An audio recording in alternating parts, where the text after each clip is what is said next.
But for the time being, let's turn our attention to Thomas Cook. Remember, we've had a couple of long weekends and we have a couple of more in store as well.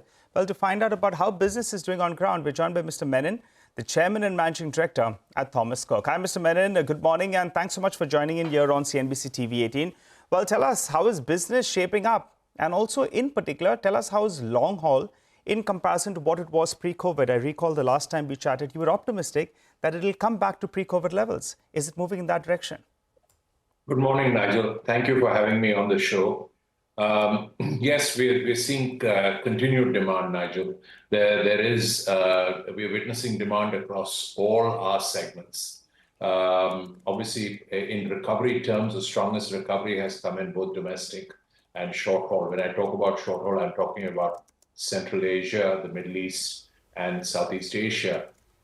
In terms of the long haul, yes, there has been a recovery. We're not completely there in terms of 2019 numbers, but my suspicion is that we will inch closer over the summer. You will appreciate that the travel periods have just widened post-COVID. So my expectation is that we will continue to see strong growth in our forwards.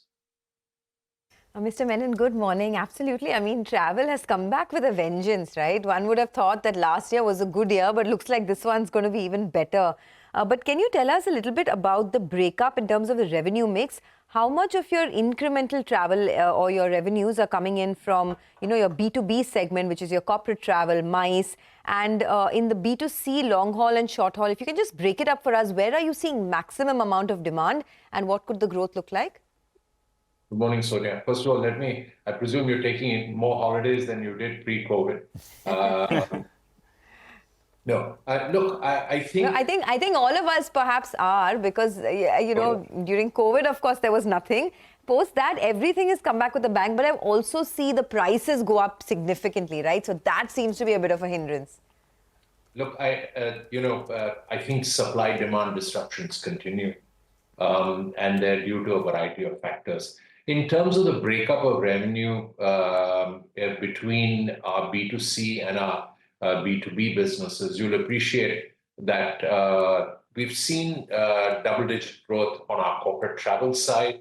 Corporates are traveling as they did in the previous years. There's been no change in that. In terms of MICE, the first quarter is invariably the last quarter of the financial year is a little slower, but I must mention here that despite that, we are seeing growth in terms of demand over a year ago. In terms of leisure travel, I think that's really been the growth factor in this last quarter. And my expectation is that we will see that the leisure travel continuing through the rest of the year, as would corporate travel, and MICE picking up speed as we get into the first quarter of the next fiscal. So can you just quantify that for us? What could the overall growth be for the full year? And how much will come in from leisure travel? How much would, if you can just give us the numbers, how much from corporate travel? Sonia, we're in a silent period. I would restrict myself to saying there's been double-digit growth across all our travel segments. Okay, all right. Mr. Menon, hi, morning. You said you will probably get to those 2019 numbers. Not there yet, but of course, I mean, you're on track for that. So just pulling back a little bit are we looking at that this year, FY25? I mean, you're getting back to those numbers? Yes, we are. Prashant, I think, visas are not a total logjam as they were a year ago or maybe 2 years ago. The reality is that it has eased from there. Some of the regulations have changed. The US still continues to be a challenge in terms of visas. However, what we're witnessing is people who have visas coming forward and traveling into the US. In fact, we've seen some amount of deviation in terms of the long haul. For example, as we talk, we're seeing record travel into Japan to witness the cherry blossom, something that we had witnessed earlier, but the sort of demand we've seen this year is significantly higher than a year ago. As far as recovery of the long haul in fiscal 25, yes, I expect a full recovery. I have no doubt in my mind that this current trend of easing of visas will continue. going back to Sonia's point of higher input costs, I think that remains an issue. But having said that, people are willing to pay the higher costs as they want to travel, and it no longer seems to be as big an issue as it was maybe 12 to 15 months ago. Okay, no, that's very good to hear. Just, Mr. Menon, on the sterling business, could you tell us, what's the opportunity that you're looking at? And if you can just, I can tell you that personally, we've got 2 sterling memberships in the family for the last 20 years, actually. So not recently, but what's the potential as you see it for that business? So I think we're going through an expansion mode on the hospitality side, Prashant. What we're doing is we are adding new hotels literally every quarter. And for example, in the last quarter, I think they've added 3 hotels.